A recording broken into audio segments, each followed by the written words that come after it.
since I was about 12 to lose weight. And you know, when the new year comes, I'm able to last the first few months. Okay, weeks.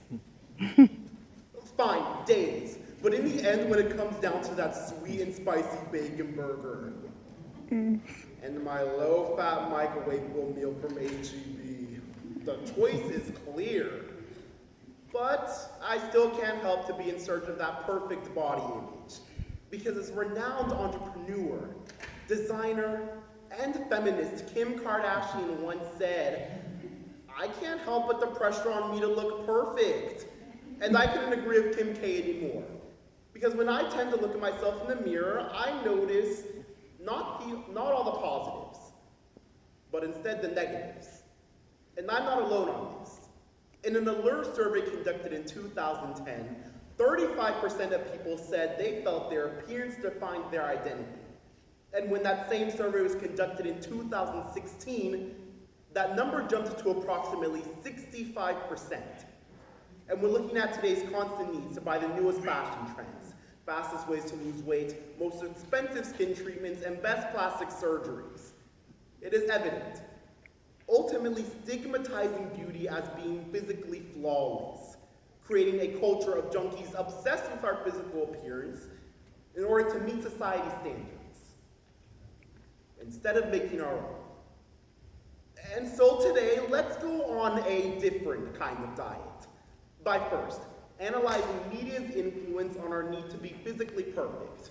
Next, we'll look at the negative effects they've induced on our society, before lastly, throwing our entire diet out the window and chomping down on some solutions.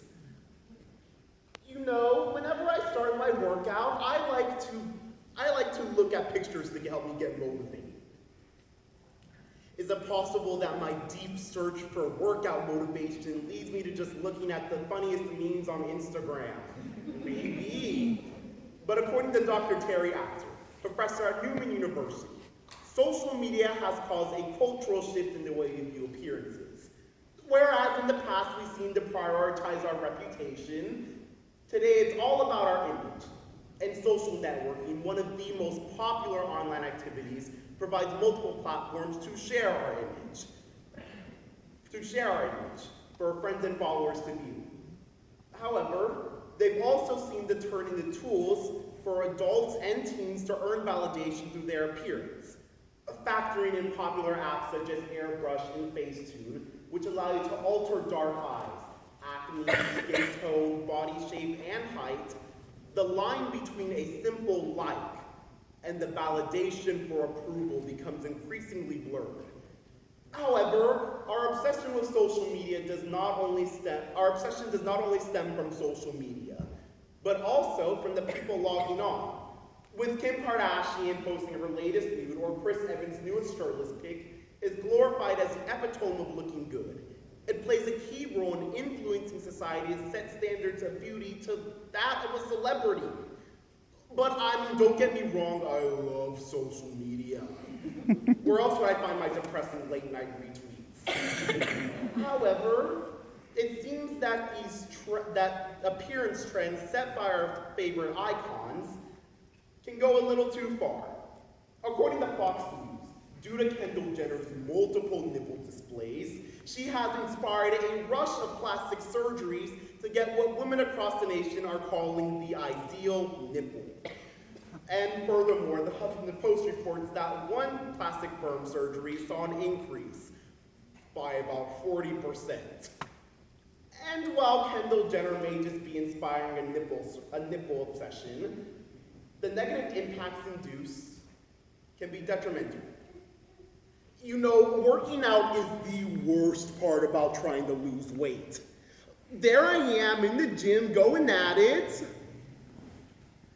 and in walks the epitome of physical perfection. Perfect body, perfect face, perfect workout clothes, and you know, here I am, struggling with my 1 mile, and while my workout routine might not be as nearly hard as his, it only shows that our obsession with physical appearance doesn't just stop with ourselves. but extends to other people as well.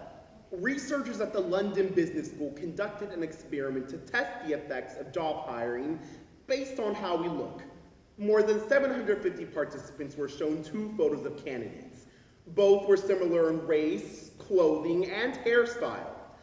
The only difference was, one candidate was conventionally attractive, the other candidate was conventionally unattractive. After analyzing the data, it was clear to see that about 3/4 of the participants chose the more attractive candidate. And this data doesn't seem to just end at work, but can be seen in school environments or even in larger scale situations such as elections.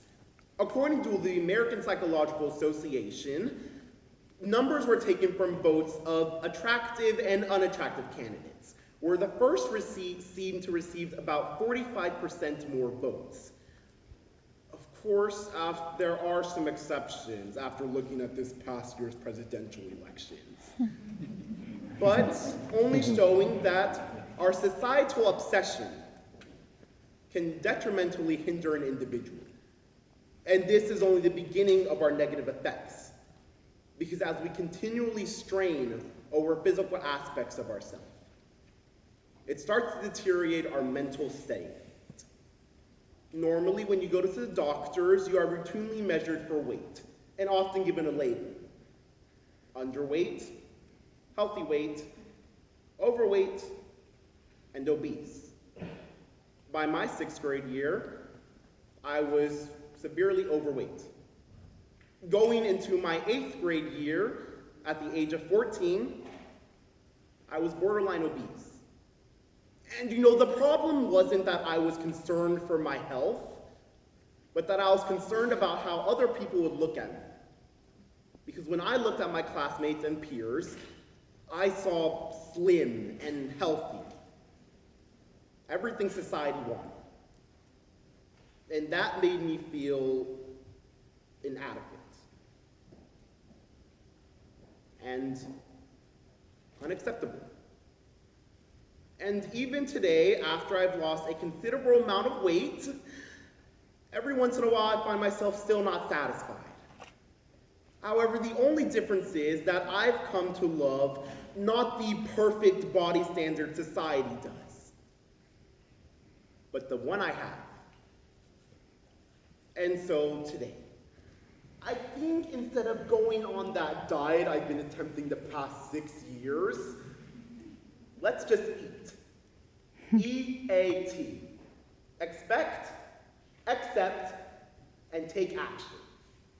First, we must learn to expect nothing, because we have come to stigmatize beauty based on who has the newest Shade and Light palette by Kat Von D or the hottest flat stomach. But by realizing that beauty isn't just based on your appearance, can we take our first step into accepting.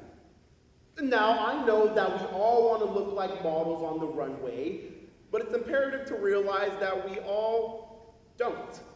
And while there is nothing wrong with wanting to look and feel better, there is a substantial difference between improving your image to be self-helpful and improving your image to be self-critical. And when we finally learn this, can we begin to take action? According to Muse magazine's counselors and psychologists agree, change starts with our generation. So instead of implementing ideas about what the perfect body is, let's set a new standard of beauty in which everyone has already met. And while it might be hard to completely change society's requisite set on beauty, it is not impossible to take action for yourself. The Dove Self-Esteem Project is a project created by Dove to promote self-confidence to teens and adolescents.